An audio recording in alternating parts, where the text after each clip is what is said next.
আমার ছেলে army officer হবে, আর্মি অফিসার হয়ে দেশের সেবা করবে। আমি সত্যি গিয়ে ঢাকায় পড়ে যাই। তো যখন পড়ে যাই তখন পুলিশের গাড়িটি আমার পায়ের উপর দিয়ে উঠাই দেয়। ভাই আব্দুল্লাহ আহমদ,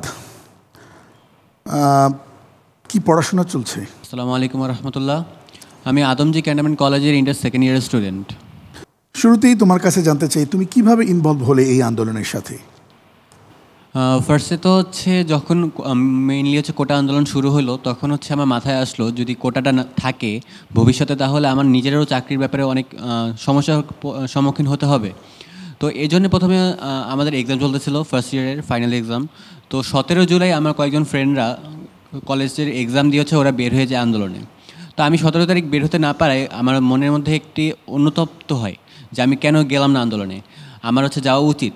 তো পরবর্তীতে আমি 18 জুলাই আমার এক ফ্রেন্ডের সাথে আন্দোলনে বের হই ইসিবি চত্বরে।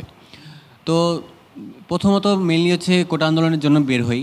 পরবর্তীতে যখন আস্তে আস্তে আমাদের ভাইদের মারা হলো তখন আমার মনে হলো কোটা আন্দোলন পরে আগে আমার ভাইদের যে মারা হলো তার প্রতিশোধ নিতে হবে। এখন যদি আমি আন্দোলন না যাই তাহলে তাদের সাথে বেইমানি করা হয়ে যাবে।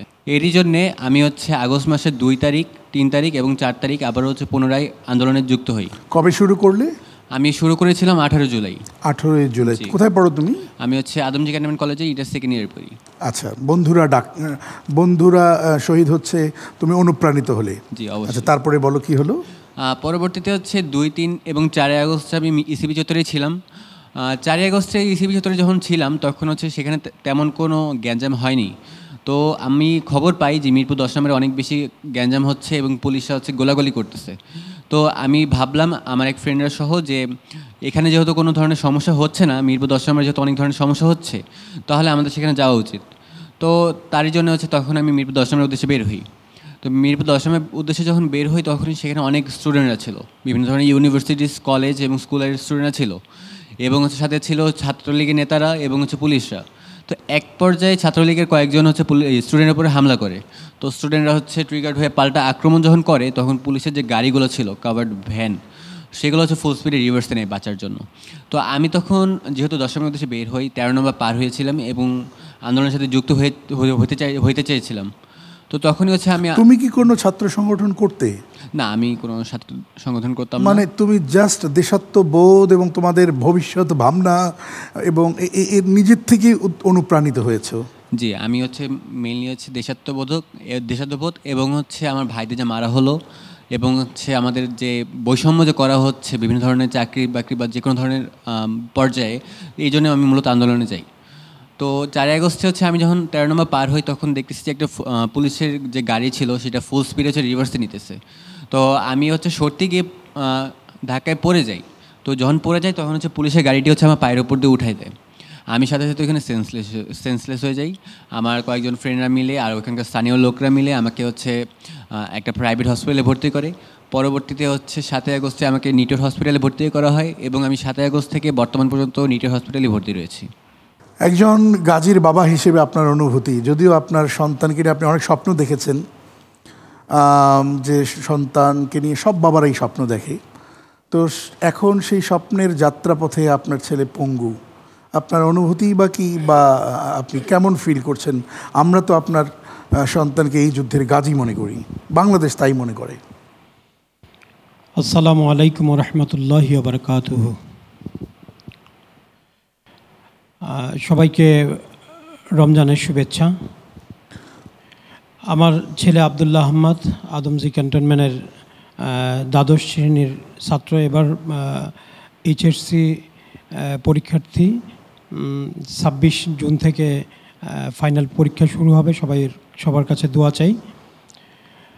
আমার ছেলে আমাকে প্রথম 17 তারিখে রাতে ফোন দেয়, 17 জুলাই রাতে ফোন দেয় যে আব্বু আমি আন্দোলনে যেতে চাই। আমি শুনেই একটু অবাক হলাম যে দেশের যে পরিস্থিতি গণ্ডগোল, আর তখন আমার ছেলেকে বললাম আন্দোলনে যাবা, না গেলে হয় না।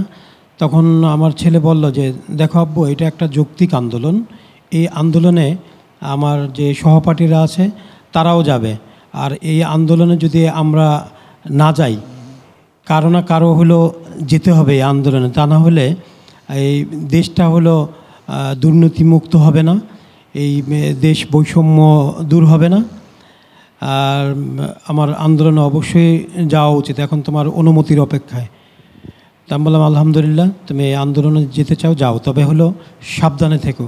সাবধানে থেকো এই কারণে বলছি, কারণ হলো আমার ছেলে প্রথম থেকে আমাদের স্বপ্ন যে আমার ছেলে আর্মি অফিসার হবে। ও লম্বা মাশাল্লাহ 6 ফিট 2 ইঞ্চি। তো তখন থেকেই চিন্তা করেছে আমার ছেলে আর্মি অফিসার হবে, আর্মি অফিসার হয়ে দেশের সেবা করবে। তো এখন অনুভূতি হলো যে হলো যে কোনোভাবেই তো আমার ছেলে হলো দেশের জন্যই কাজ করেছে, এই জন্য হলো আমার এতটুকু আফসোস নেই। আরও আফসোস নেই এই কারণে, এই আন্দোলনে গিয়ে অনেকেই শহীদ হয়েছে, কারো 2 হাত নেই, কারো 2 পা নেই। তাদের কথা একবার চিন্তা করলে আমার ছেলের এই সমস্যা আমার কাছে তেমন সমস্যাই মনে হয় না। যারা শহীদ হয়েছে তাদের আত্মার মাগফিরাত কামনা করি, যারা আহত হয়েছে তাদের সুস্বাস্থ্য এবং দ্রুত সুস্থতা কামনা করি। পাশাপাশি আমরা একটা দুর্নীতিমুক্ত বাংলাদেশ চাই, যে দেশে কখনো কোনো দুর্নীতি হবে না, জবাবদিহি থাকবে, একে অপরের প্রতি সৌহার্দ্যপূর্ণ সম্পর্ক বজায় রেখে চলবে, এই আশা আমি ব্যক্ত করছি।